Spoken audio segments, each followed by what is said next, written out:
3 people survive after this Jacksonville-based plane crashes in the Everglades. What our aviation expert says was key to their survival. That plane belongs to a Jacksonville law firm, Sporer and Dodd.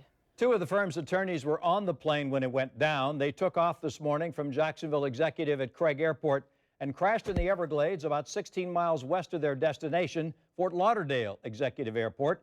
According to the firm, the attorneys Robert Sporer and Stephen Browning escaped serious injury. The pilot, we're told, is in critical condition. Channel 4's Francesca Amaker spoke with a local aviation expert about how the pilot may have saved lives. Francesca? Tom, as we learned from our local News4JAX aviation expert, things could have been much worse in this accident, but fortunately, all 3 men on board survived. Now, here is video that we got earlier from, moments after that crash happened. You can see rescue workers efforting help to the pilot and the Jacksonville 2 lawyers who were on board. We now know that this twin-engine airplane belongs to the local law firm Sporer and Dodd. The founding partner, Robert Sporer, and another partner, Stephen Brown, were on board. Now, we're told a Miami television station was flying a helicopter to another news event when the pilot spotted the downed plane. The chopper landed briefly, and a broadcast engineer helped the plane's pilot escape. And firefighters arrived a short time later and transported him to the hospital. Officials say the 2 lawyers were treated and then released, but the pilot will remain in the hospital throughout the evening. Now, we spoke to our aviation expert, Ed Booth, who says all 3 are lucky to be alive. It appears the pilot did a masterful job of maintaining control of the airplane, and the photographs I've seen indicates that the pilot did a very skilled job of keeping the airplane under control until ground impact. And that's the key in a situation like this, is to allow the airplane to maintain control. But it's obvious to me from the way the wreckage wound up that the airplane impacted the ground, although hard, under control. And again, we were able to make contact with a couple of the co-workers of this law firm. They said they are very thankful that their colleagues are alive. And now reporting live, Francesca Amaker, Channel 4, the local station. A News4JAX investigation tonight into the living conditions at Eureka Gardens. For the first time, we're hearing from the owner of the troubled apartment complex about the existing living conditions and health concerns. I apologize, I regret it, and I'm sorry. And I'm the owner, and it's on my watch, and I take responsibility for it. But I'm making the changes and adjustments now. Weeks after our investigation of Eureka Gardens began, we are now able to ask the owner, Reverend Richard Hamlet, questions face-to-face. He's here in Jacksonville until Thursday to meet with local leaders about the conditions at Eureka Gardens. He was at City Hall this morning for a meeting with HUD, a city councilman, and Congresswoman Corrine Brown as well. We were not allowed in that meeting, despite it being in a public room at City Hall. The News4JAX investigators are staying on top of this story. Jim Pickett was there as Reverend Hamlet's tenants met with him this afternoon. First, let's go to Tarek Miner, though, who was able to ask Hamlet for answers to the many questions about his ownership of the complex. Tarek. And Mary, Reverend Richard Hamlet has been under the microscope ever since we broke the story about the conditions at Eureka Gardens. Today, he met with HUD officials, city council members, the fire department, a local congresswoman, about remedying the issues that residents say have been plaguing them for years. Reverend Richard Hamlet strolls into City Hall all by himself, and this is how he responded when we told him his tenants are calling him a slumlord.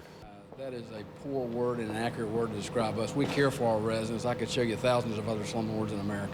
Following a 2-hour closed-door meeting with federal, state, and local officials, the Reverend responded to questions the people here in Eureka Gardens say they've been asking for years. Natural gas leaks, mold, mildew, residents complaining of health concerns. What do you say to those folks who've been living in these conditions? Well, it saddens me and it burdens me, because I want all of our residents to be able to live without any health and safety issues.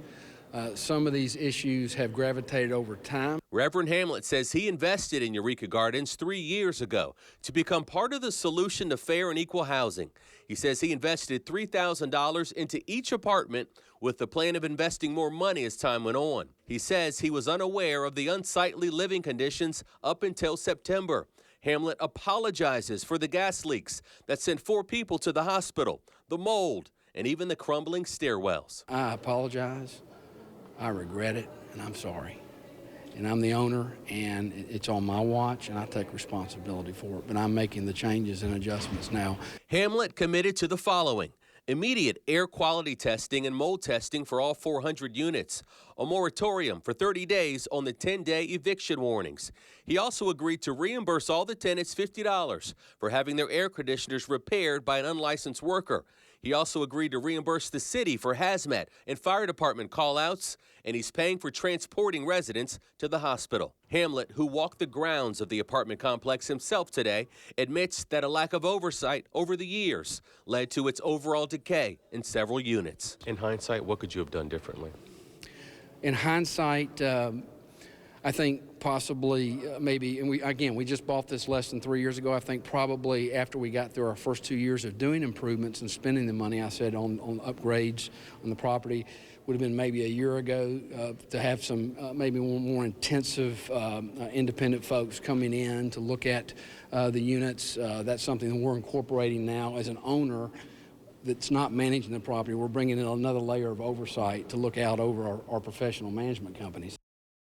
Management was a big topic today. Reverend Hamlet says, though, he has no intentions of firing his current property management team, Ledick Realty, which oversees his 61 properties across the nation.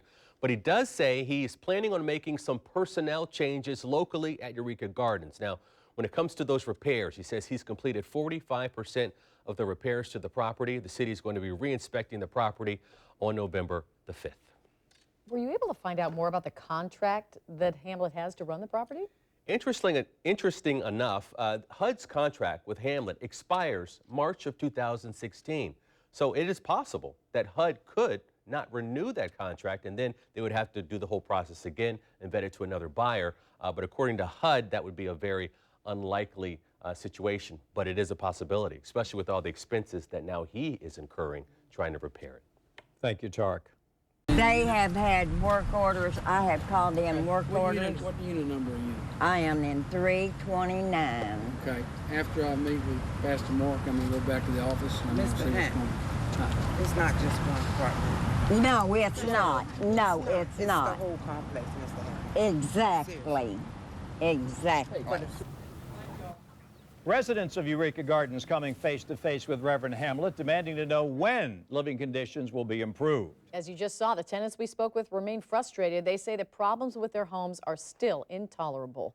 They're also again expressing concern about eviction warnings some of them have received. They're questioning what rights they have. News 4 Jax investigator Jim Piggott was there as residents questioned Hamlet before he went into another private meeting. Jim is joining us live from Eureka Gardens. Jim. You know, Tom, those eviction warnings, Tarek had mentioned them as well, has been a big concern for people here. They now found out that there is a 30-day moratorium on that. And the reason I'm told they issued those is so they could get inside some of the apartments, at least this is what management is saying, in order to make what they say are some necessary repairs. As you heard, there were all types of meetings today, meetings with the city officials, and the tenants had their own meeting, and we weren't allowed in any of them, but we heard a lot about what happened afterwards. Fix it or empty it. That's what the head of Eureka Gardens Tenant Association says should happen with the complex. She met today with some of the people who live in the apartments that have been the center of our investigation into public housing problems and the tax dollars paid to the private company which runs it. Grant was not at the City Hall meeting where the head of the group that owns the complex, Richard Hamlet, met with HUD, city officials, and federal officials to see how the problems are being addressed. After that meeting downtown, Hamlet came to the complex and told us 45% of the needed repairs are done. We're taking care of any repairs. We want to be a part of the solution here, as I told the city officials at HUD this morning, and we're committed. We're long-term. We're not going anywhere. I mean, we own this property. We're here. But the tenants say they're not buying it. After their closed-door meeting, they spotted Hamlet and had some questions for him. It's not just one apartment. No, it's not. No, it's not. The whole complex. He listened and then went into a private meeting. I asked Michelle Clark to explain what she told him. It's not just one apartment. It's the whole complex. And it's sad. He said today like 45% of the repairs have been done at the place. Do you believe that? No, it's a cover-up. They're going in those apartments, fixing the little minor things, and it's more major things going on than minor things. Tracy Grant says they can meet about the problems, but it's Hamlet who has to get it done. We state what we want. Yes. But stating what we want and having a solution, that's the one that needs to be around here with the solution, Mr. Hamlet. All he can do is just what he did. Look at us dumbfounded like, oh, okay. I mean, we don't have time for dumb looks. You do something now or something will be done for you. That's how it needs to be done. Lots of questions are being asked around here. Now, these tenants do plan to continue meeting. In fact, on Thursday, they're going to meet with legal aid representatives to find out what their options are. We're live on the west side at Eureka Gardens. Jim Piggott, Channel 4, the local station. Now, here's a recap of all the big developments today concerning Eureka Gardens. The owner, Reverend Richard Hamlet, is here in town. Will be here until Thursday. Today, he met at City Hall with HUD officials, a member of the City Council, the Fire Department, and Congresswoman Corinne Brown about remedying the issues that residents say have been plaguing them there for years. He apologized for the gas leak that sent 4 people to the hospital last week. He is committed to immediate air quality testing and mold testing for all 400 apartments, a moratorium for 30 days on the 10-day eviction warnings that the management company has been sending. He also agreed to reimburse all of the tenants $50 for having their air conditioners repaired by an unlicensed contractor. And he will reimburse the city for hazmat, fire department callouts, and paramedic transports. Our News4JAX investigation of Eureka Gardens continues right now on news4jax.com. We posted our entire interview with Reverend Hamlet and the entire interview with Congresswoman Brown. Just look for the links under Top Stories. Now, a News4JAX investigation reveals a report filed in July says the home where a 4-year-old girl drowned this weekend had been cited by code enforcement. The complainant told the city the pool in the backyard at this home on Cedar Oaks Drive is, quote, unsanitary, and that there are dead dogs in the pool. The last time the city checked on the home was 10 days ago.